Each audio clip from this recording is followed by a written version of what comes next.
Hi, I'm Lee Marlowe with the San Antonio River Authority, and we're here at the San Pedro Creek Culture Park.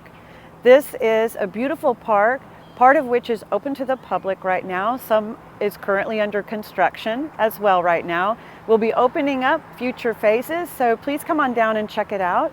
It's a beautiful walkway and garden area. We've got a lot of wonderful native plants that are used here. It's a great opportunity to come out and see these native plants in action. We're going to highlight some of the aquatic plants here that are really helpful for helping to clean up the water, removing pollutants, but also providing wildlife habitat for a wide variety of urban wildlife, including dragonflies and damselflies that need water for their larvae that live in the water and then need a place to come out to transform into their adult form. We also are able to see very often some really interesting urban wildlife birds species, including a variety of herons, ducks, and many others. And so we're really excited to highlight this project for you today. So this is a really great example of some native ground covers, shrubs, and trees that might work in your yard. We've got the Mexican sycamore, this beautiful tree next to me, and we have some cenizo or Texas sage and some esperanza with the beautiful yellow flowers there. And this is one of my favorite ground covers. This is silver ponyfoot. It's got this beautiful bluish silver foliage and is doing really well. It's a great alternative to turf grass for your lawn, areas where you want low ground cover. These plants also provide a wildlife habitat for various pollinators and other critters. And we just had a beautiful great egret up at the top of this sycamore. Now we're going to go look at some of those aquatic plants in just a moment. So let's go take a look at some of those. So here we are at one of the aquatic planters within the creek, and these were designed to allow the creek water to come through and be filtered by these aquatic plants. And the plants not only filter the water, but they also help to uptake some of the pollutants that might be found within the water that enter this system. And these are native aquatic plants. These are suitable for a water garden in your yard. What we see mostly right here is a plant called Sagittaria. It has really pretty white petaled flowers. And then across the creek, we have a plant called pickerelweed, which has a beautiful purple spike of flowers. Both of them support pollinators, and both of them also support damselflies and dragonflies, in that these are plants that grow out of the water. So their roots are beneath the water surface in the soil. Their stems grow up above the water surface, and that's where their flowers and leaves are. And it's important for dragonflies and damselflies because their larvae are aquatic. Those larvae need a strong stem to be able to climb up out of the water so that they can transform into the adult form and fly away. And we see lots and lots of damselflies right now actively. This is a great place to come see a wide variety of those. And then we've also seen a few dragonflies flying around this morning, and I expect there to be quite a bit more probably later this afternoon. It's a great place to come see a lot of these species in their what would be a natural habitat. Like typically you would find these in wetlands. And so that's what we're mimicking here with this system. We're trying to replicate all of those functions that wetlands provide in nature. We're trying to replicate them as close as we can here for the benefit of the urban wildlife, but also for water quality. So here we are with one of the best shrubs for our area and region. It's called Texas sage or cenizo. Some people call it barometer bush. You can see it's got the beautiful purple flowers right now. We have a fabulous spider over here eating some prey. And what I discovered in the pandemic is that this is a larval host for a really beautiful large moth called the Coletta silk moth. And the caterpillars blend perfectly in with the foliage. It's amazing. The caterpillars are really large. The moth is also really large. And so it's something to look for if you've got this in your landscape. And something important about spiders, so many people really are afraid of spiders or they don't like spiders and they remove the webs from spiders in their garden. But spider webbing is really important for hummingbirds. Hummingbirds use it to build their nests. And the spider web in the nest is actually what helps the nest protect the babies and expand as the babies grow. So if you can leave those spider webs in your garden, do so, and you might be helping out those hummingbirds. They also will come, if they're hungry enough, those hummingbirds will come and take little insects out of spider webs to get protein. So please try to protect your spiders in your garden. Here we are with another amazing native bush. This is called American beautyberry. And as you can see, the reason it's called beautyberry is it has these beautiful berries. We've been seeing mockingbirds come. They absolutely love these berries. So do robins and a lot of other birds. This is a great plant for your landscape. It can take shade and full sun. So if you don't already have it, take a look into it and see if it might match your yard conditions, because it's really one of our best that supports birds. So another important benefit of these aquatic planters is that they provide habitat for young fish. They provide protection for those young fish. And then of course, because there's small fish, we'll see the egrets that will be hunting in those. And so it's a whole connection among the plants, the water, and all of the organisms interacting together. So it's a beautiful place.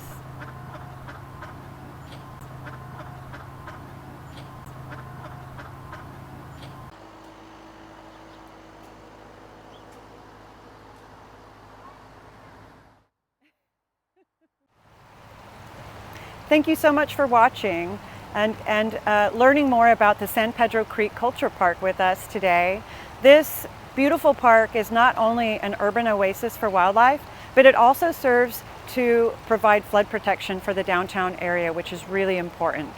So please come down and take a look for yourself and enjoy this beautiful space that's been created by the City of San Antonio, Bexar County, and the San Antonio River Authority.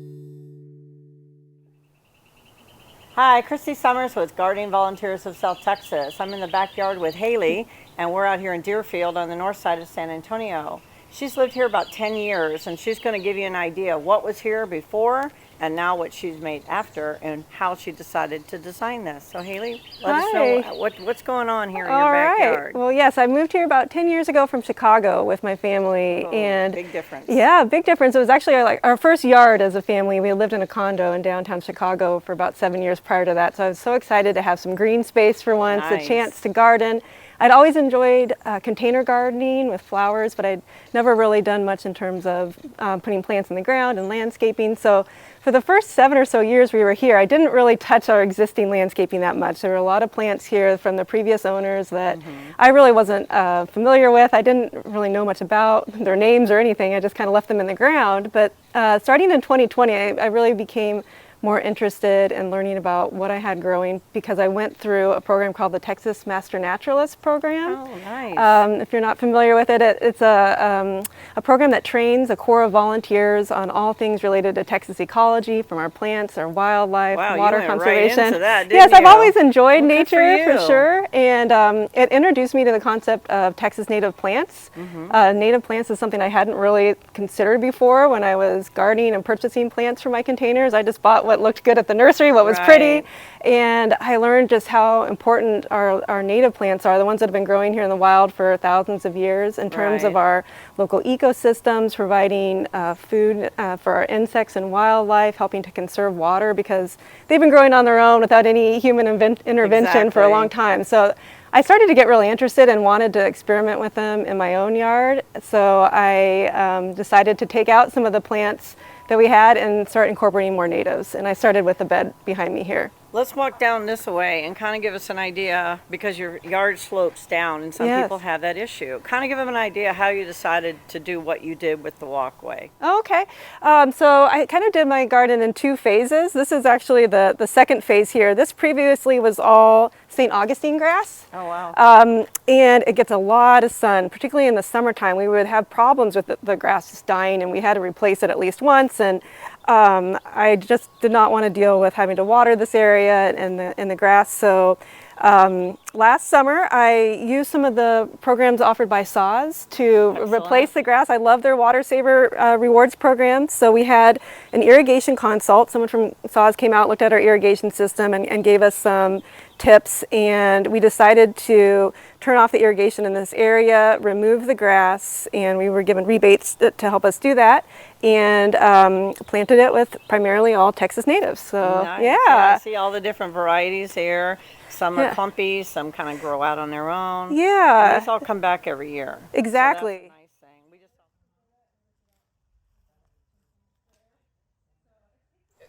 So Haeley, over here when you moved in, there was nandinas, and those can be very invasive. So I see you Yes. continue some of your plants, but what did you do over here? I noticed all this beautiful natural rock.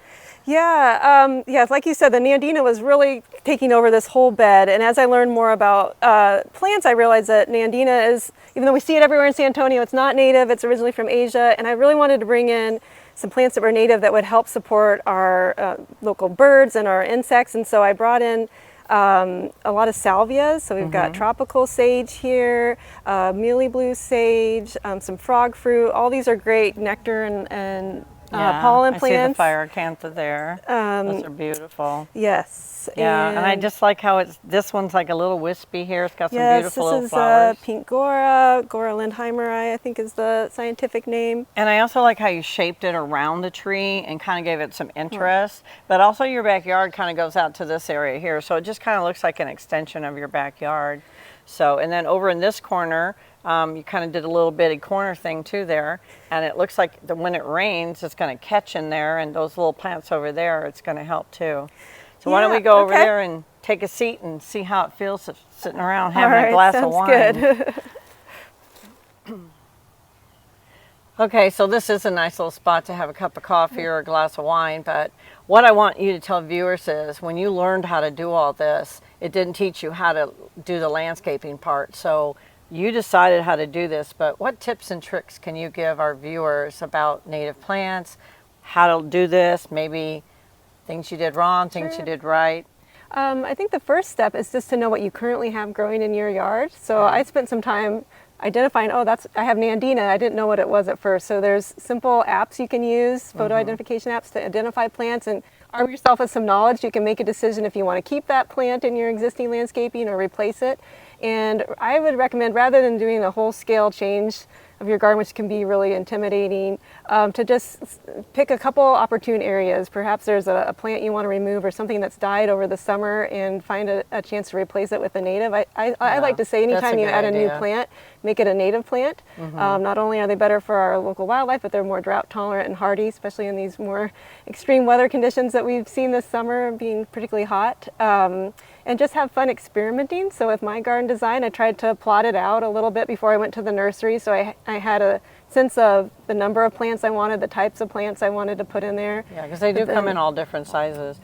So what made you decide this side to do rock, more a xeriscape than the mulch and stuff over there?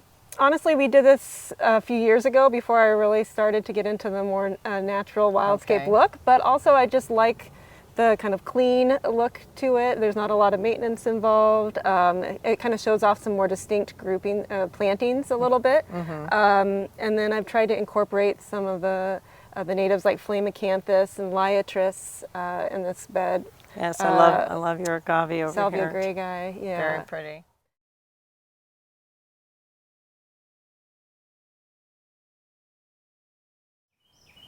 So Haeley, you have taken this native plant thing and now have become an advocate for this, and now you've written a book. So tell us all about this. Okay, sure. Well, first of all, I've been a blogger for the last decade and an online content creator. So I decided to start a website dedicated to native plants back in 2020 called Native Backyards, because I realized there's not a lot of information out there for people like myself that are just starting to learn about what native plants are, why they're important. So I wanted to make really simple to understand, not intimidating information about getting started growing natives. Yeah. So that's the website that I use to teach people online. And then as an extension of that, I published a book on Amazon last month for beginners. Oh, Native awesome. plant gardening for beginners. So I want an it's all my autographed tips and copy. tricks. Awesome. Well, great. I'm glad. So now, where do people go to see your blog? So nativebackyards.com, and I'm on Instagram and Facebook at Native Backyards. Wonderful. Yay. We have a great advocate right here. Thank you, Haeley. We so appreciate you.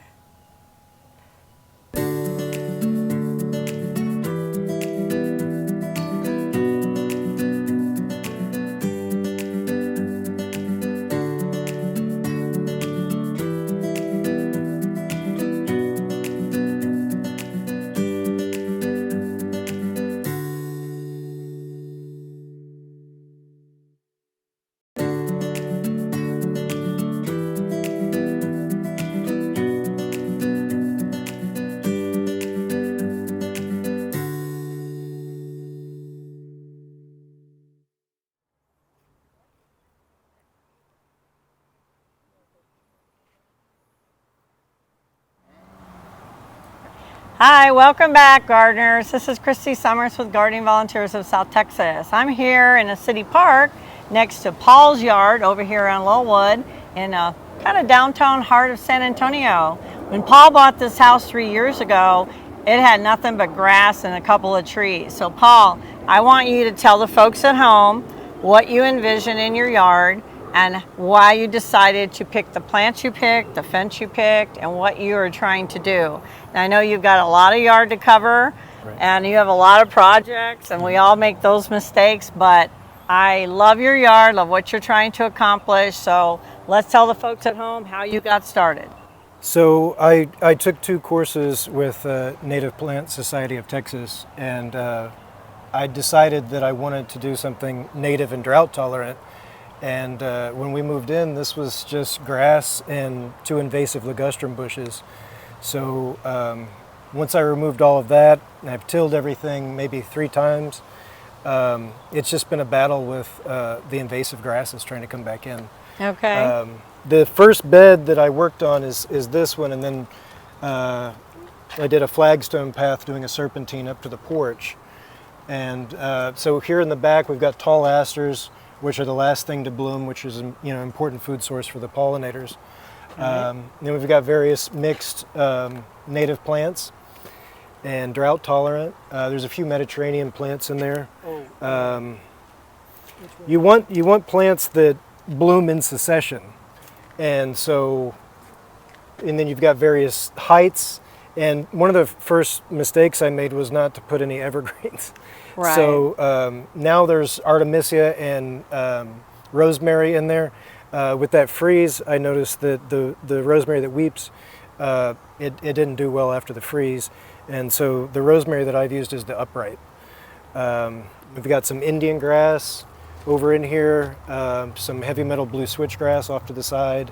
I've done a elevated raised bed terminating in a boulder rock fountain that I'm working on. And I've got yard hydrants throughout the front yard to put on a drip irrigation with a timer. This looks awesome. I can't wait till it's all completely finished. It's like I'm watching the butterflies already landing and getting their nectar. So pretty. It's really nice on Saturday mornings watching the hummingbirds and sit out here and drink your coffee. These animals just exude gratitude, you know, Yeah. and it's refreshing. And I water very little, and it looks, you know, I mean, it looks really great. Well, it looks I don't very have to, I don't have any natural. grass to cut.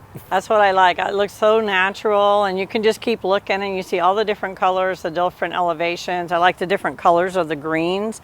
I also notice how you stopped your fence here to give this kind of corner a natural look with your rock. I love that. I didn't want to take the view away from the Yeah, corner. that's beautiful. The That the tree dry is garden gorgeous. is my favorite. Yeah, and I love the cactus here too. The pretty coloring. I'm in the process of pulling up all the mulch, and then I'm going to throw down soil conditioner and get in there and weed again. Okay. That's usually my fall process. Plus, you have a couple anaconcho orchid trees. Those are beautiful. They've done really well for me, and I really enjoy the flowers in the spring. Well, let's go around the backyard on this side and see what you have back over here. Okay. So, Paul, over on this side, it looks like you did a little different. I have some Esperanza here, and I love this American Beauty. This is absolutely gorgeous. But you have a little more shade, and I notice you have a bunch of tropical plants over here. The mulberry tree is the only existing large tree, and so a lot of my potted plants I've rode up over here just to keep them out of the sun.